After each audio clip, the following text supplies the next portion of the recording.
yatahayyaruna ilma wa amalan sholihah.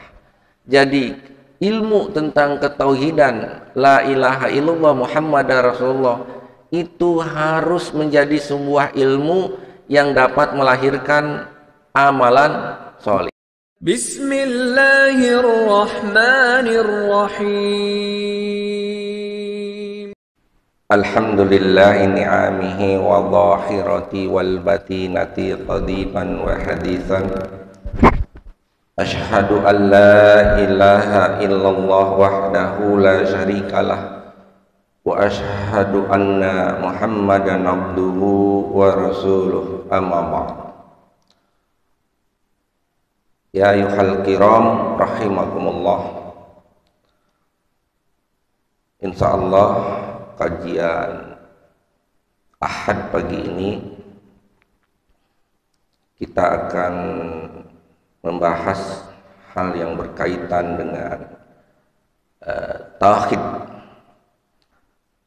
Ikhwatu iman, berbicara tauhid ini sepakat semua para ulama bahwa ini menjadi pondasi, menjadi pegangan dasar.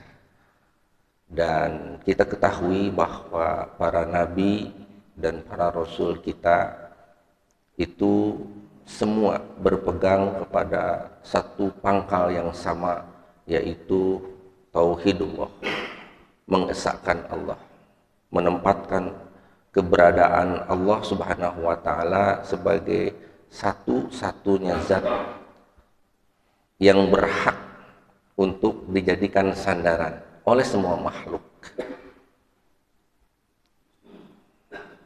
Di zaman Rasulullah Shallallahu Alaihi Wasallam ada sebuah kejadian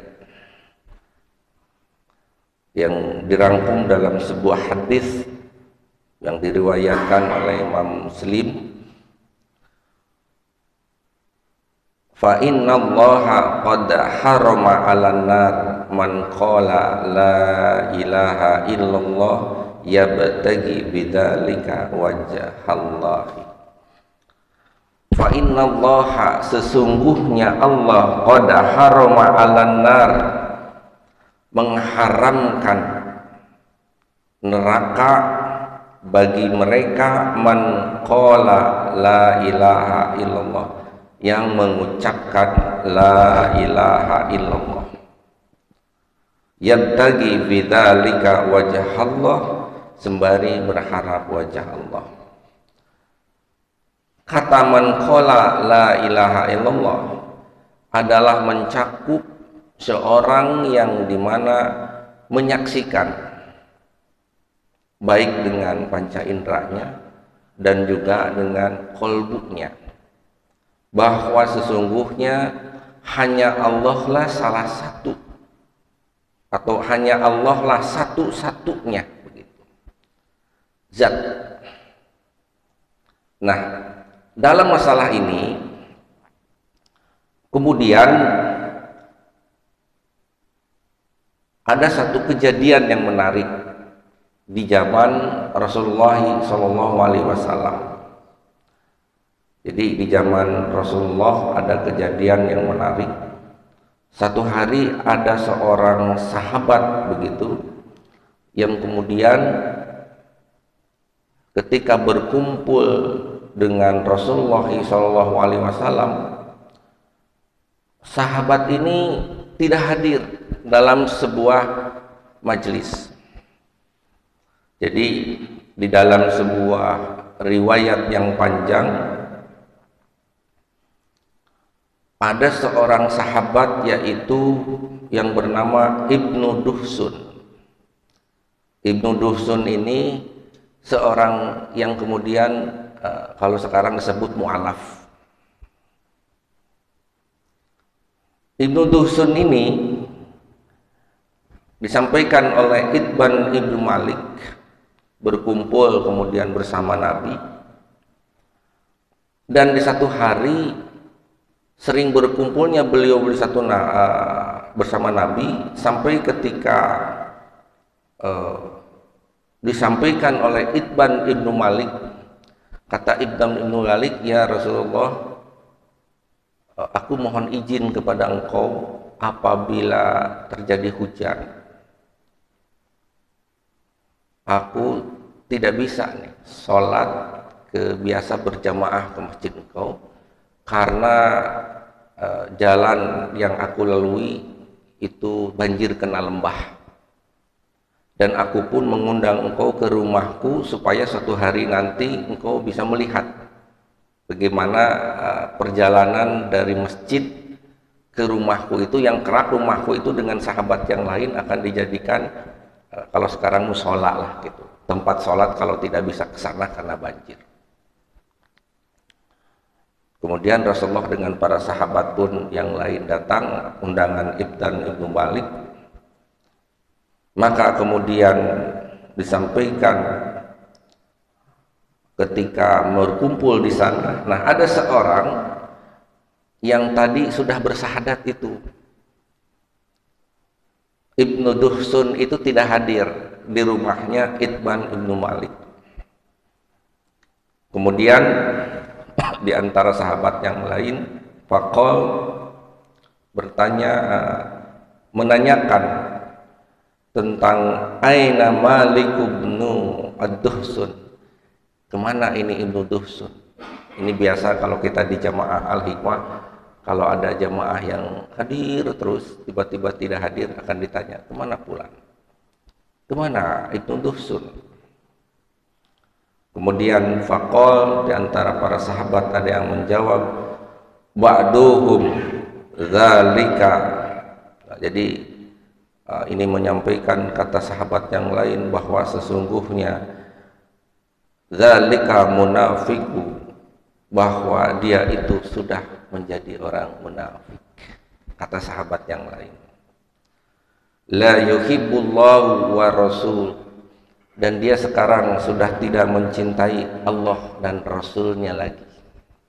Nah, kalimat dari kata sahabat yang mengatakan bahwa Ibnu Duhsun sekarang ini sudah munafik, Ibnu Duhsun itu sudah tidak cinta Allah dan Rasulnya lagi, tentu didengar oleh Rasulullah dan para sahabat yang lain.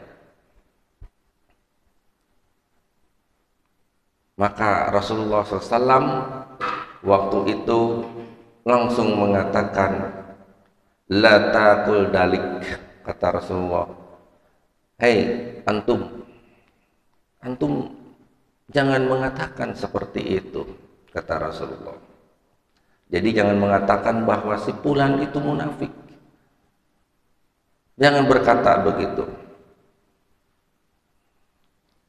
Ini menunjukkan bahwa Rasulullah SAW dengan mengatakan la taqul dalik menunjukkan kepada kita bahwa beliau sangat tidak senang apabila ada seseorang yang kemudian memvonis orang lain atas sesuatu hal tentang keimanannya. Kata Rasulullah, la taqul dalik, qad qala la ilaha illallah. Bukankah kita semua sudah menyaksikan begitu ya, bahwa Ibnu Duhsun itu sudah menyampaikan kalimat tauhid di hadapan kita semua. Jadi Rasulullah mengatakan, bukankah kalian sudah tahu bahwa Ibnu Duhsun itu kan sudah bersaksi di hadapan kita dengan mengatakan fa innallaha qad harama 'alan nar man qala la ilaha illallah.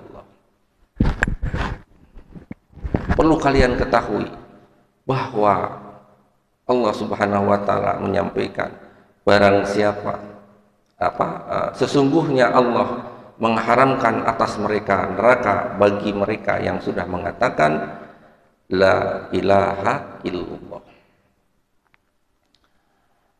Hadirin ikhwatul iman, maka hadis ini memberikan faidah kepada kita.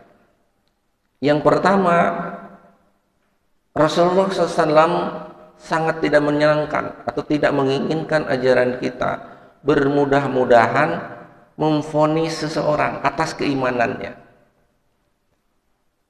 Rasulullah tidak menyenangi. Jadi harus berhati-hati kita di dalam memvonis seseorang. Ini pernah terjadi kalau kita tarik dalam sejarah keislaman kita. Ini pernah terjadi ketika masa sahabat. Ketika kemudian Ali bin Abi Thalib dalam tanda kutip menyerahkan kekuasaan kepada Muawiyah, kemudian barusan Ali menjadi terpecah. Mereka ada yang setia, mereka ada yang kecewa. Karena kenapa Ali bin Abi Thalib radhiyallahu an begitu bermudah-mudahan menyerahkan kekuasaan kepada Muawiyah. Hadirin satu iman, maka kemudian barisan Ali yang kecewa, mereka memvonis Ali dengan kafir. Mereka memvonis sahabat-sahabat yang setia kepada Ali dengan kafir. Dan kemudian kelak di dalam sejarah keislaman kita, mereka disebut dengan kelompok Khawarij. Jadi yang keluar dari barisan Ali bin Abi Thalib. Nah, cikal bakal bermudah-mudahan mereka di dalam memvonis seseorang, kemudian melahirkan satu kaidah kelompok Khawarij itu, bahwa mereka yang berdosa besar, maka mereka telah melakukan kedoliman, maka sesungguhnya mereka telah kafir. Maka muncul satu pemahaman kaidah akidah dari kita ahli sunnah, bahwa orang yang berdosa besar itu dia tidak menjadi kafir, karena kekafiran berhubungan dengan batiniah, dengan keimanan seseorang. Nah, kembali kepada yang tadi, maka Rasulullah menyampaikan di kalangan para sahabat dan memahamkan betul.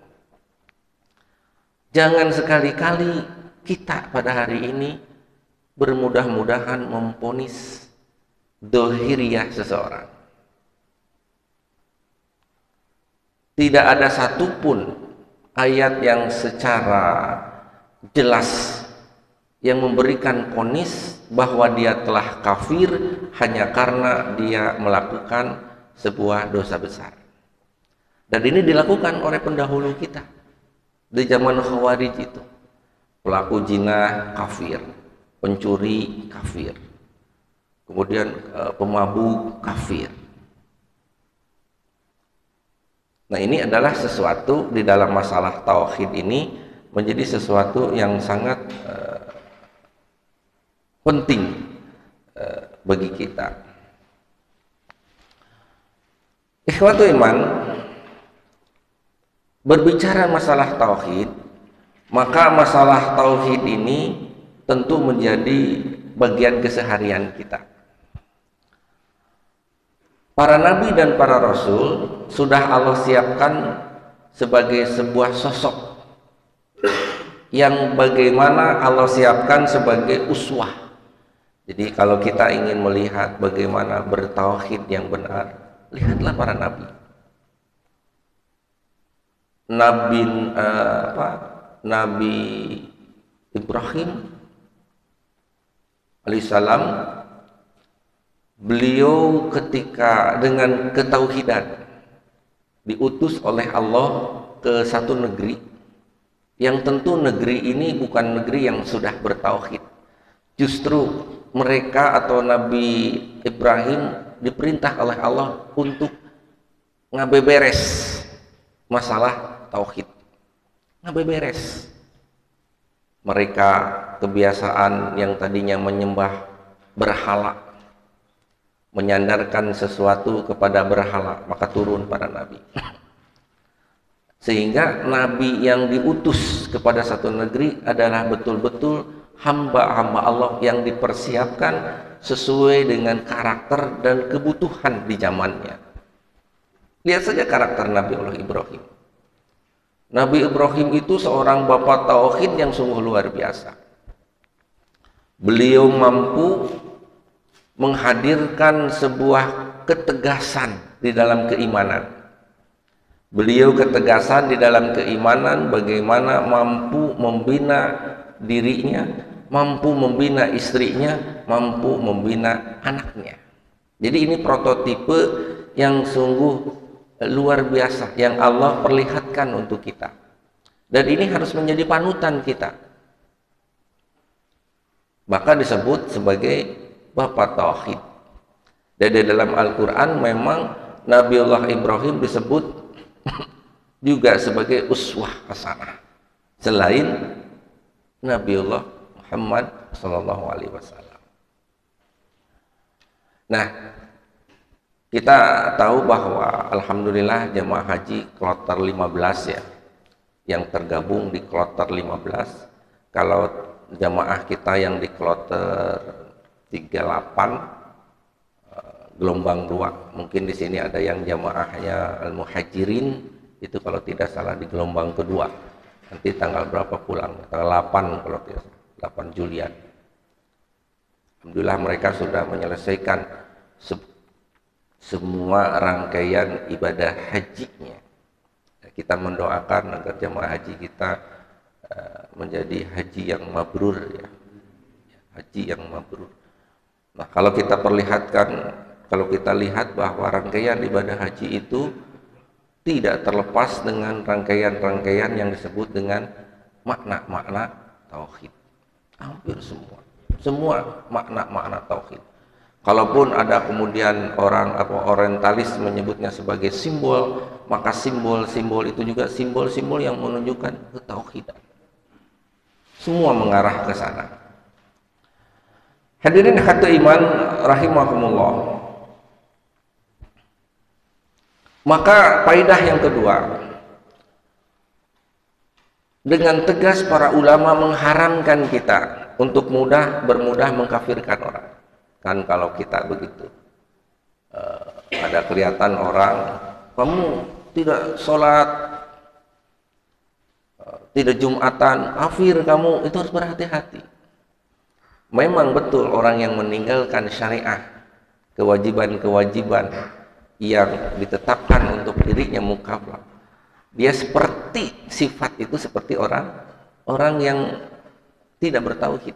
Tetapi untuk menyampaikan iqamatul hujjah dulu, makanya ini harus hati-hati, jangan sampai bermudah-mudahan si fulan kafir. Kalau ada teman kita yang mengindikasikan bermudah-mudahan seperti itu, maka kalau kita mampu tegakkan hujjah, iqamatul hujjah, sampaikan nasihat. Sampai di dalam satu keterangan itu bahwa terlepasnya ketauhidan dari seseorang ketika kita menyaksikan dan mendengar sendiri bahwa orang itu melepaskan pangkal ketauhidannya dan kita menyaksikan itu. Tidak bisa dilihat dari dohiri dia meninggalkan syariah. Jadi kalau dia tidak saum Ramadan, dia tidak sholat, tidak bisa kita menghukumi seseorang kafir. Hadirin hati iman, yang kedua adalah Allah Subhanahu wa Ta'ala melalui Rasulnya mengajarkan kepada kita bahwa bertauhid ini ada paket. Jadi kalau orang sudah bertauhid, maka dia harus mentauhidkan apa yang menjadi keputusan Allah, mengikat, mengakidahkan, mengikat apa yang menjadi keputusan Allah untuk kita. Maka kemudian Allah mengikat kita bahwa tauhid ini ada konsekuensi, yaitu syariah. Maka dalam bersyariah Allah mengutus utusan atau dari hamba terbaiknya, yaitu Rasulullah Muhammad Sallallahu Alaihi Wasallam. Maka keberadaan Rasulullah Sallallahu Alaihi Wasallam yang pada hari ini tidak pernah kita berhenti menempatkan beliau sebagai sosok uswah kita. Bahkan kita bisa hadir ibadah sholat berjamaah di masjid ini saja, ini menjadi bagian penting kita beruswah kepada beliau, kepada salah satunya Rasulullah Sallallahu Alaihi Wasallam. Nah, keberadaan Rasulullah ini kita sudah maklumi, maka tidak bisa tidak. Kehadiran beliau adalah menjadi ikatan bagaimana kita menempatkan tauhid tadi. Maka lahirlah syariah, lahirlah hukum-hukum yang kemudian hukum itu beliau hadirkan. Salah satu contoh, beliau ketika hadir di Madinah, beliau selalu menempatkan keberadaan Islam itu harus menjadi satu bagian penting bagi umatnya. Maka beliau sangat tidak menghendaki Islam itu memiliki satu ajaran yang sama dengan ajaran sebelumnya. Jadi kalau di Madinah itu, kecuali kalau di Mekah, kalau di Madinah itu sudah mulai dihadirkan bahwa syariah Islam harus berbeda. Bagaimana kemudian tahun 2 Hijriah muncul sebuah syariat ibadah Ramadan. Kemudian di 2 Hijriah juga muncul syariat Idul Adha dan saumnya yang kita kenal dengan saum Arafah. Nanti setelah ini kita akan mengenal setelah Dzulhijjah ini Muharram. Nah, di bulan Muharram ini bahkan Rasulullah ketika tampil di Madinah, beliau menegaskan bahwa saum, kita mengenal ada saum Asyura ya. Saum di 10. Kata beliau, kita harus beda. Karena dapat informasi bahwa saum Asyura ini juga dilakukan oleh umat selain umat beliau. Dan beliau ingin menampilkan bahwa hari ini keberadaan umat Islam di Madinah harus menampilkan, melahirkan satu wajah yang baru, yang wajah yang baru itu kita berbeda dengan mereka supaya jelas. Maka setelah dapat informasi, kemudian Rasulullah menyampaikan, karena kebiasaan saum Asyura itu menjadi pegangan Rasul dan para sahabatnya. Tapi ketika di Madinah, kemudian beliau menyampaikan, nanti tahun depan saum Asyura itu kita akan tambah dengan saum Tasyu'a. Jadi 9 Muharram. Ini di dalam upaya agar umat Islam berbeda, bahwa saum di bulan Muharram itu kita ada 2 hari. Mereka hanya 10 saja, kita 9 dan 10. Di tahun depan kita ketahui bahwa kemudian Rasulullah SAW meninggal dunia, wafat. Nah, hadirin hati iman, maka di kalangan para ulama hadis sederhana bahwa ketika sesuatu sudah disampaikan melalui qaul beliau, ditetapkan melalui qaul beliau, walaupun beliau tidak melaksanakan, maka ini menjadi sebuah syariah. Maka kita mengenal di bulan Muharram itu ada saum 9 dan 10 Muharram. Padahal tanggal 9-nya itu adalah sesuatu yang tidak pernah oleh Rasulullah lakukan. Tapi ini hanya qaul beliau. Tapi ini menjadi pegangan sunnah. Nah, hadirin hadirat iman. Yang terakhir, bahwa apa yang menjadi agenda kuat dari ikatan tauhid, kalau sekarang kita mengenalnya la ilaha illallah Muhammadar Rasulullah, 2 pangkal ini, maka 2 pangkal ini, 2 kalimah ini harus terefleksikan. Maka Imam Ar-Raghib Asfahani beliau menyampaikan, yatahayyaruna ilma wa amalan sholihah. Jadi ilmu tentang ketauhidan la ilaha illallah Muhammadar Rasulullah itu harus menjadi sebuah ilmu yang dapat melahirkan amalan sholihah. harus menjadikan amal.